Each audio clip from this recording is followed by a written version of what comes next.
Narito ang step-by-step guide ng dapat gawin kapag na-debit ang account pero walang lumabas na cash sa ATM.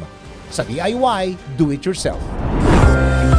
Kayang-kaya mo ang kahit na ano kung ikaw mismo ang gagawa nito. Let's learn new things sa DIY, do it yourself.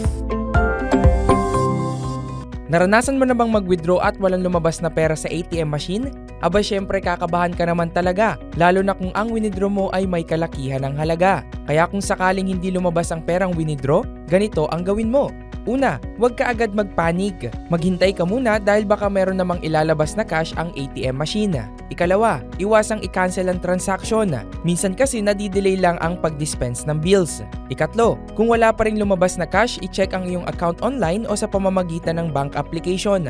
Ikaapat, kung sakaling ang na-debit ang iyong account, maaari ka nang mag-report sa bangko. Basta dapat tandaan mo lang ang location at terminal ID ng machine na pinag-withdrawhan mo. Ikalima, sa pagre-report, huwag kalimutan ng valid ID at ang exact amount na hindi lumabas sa machine.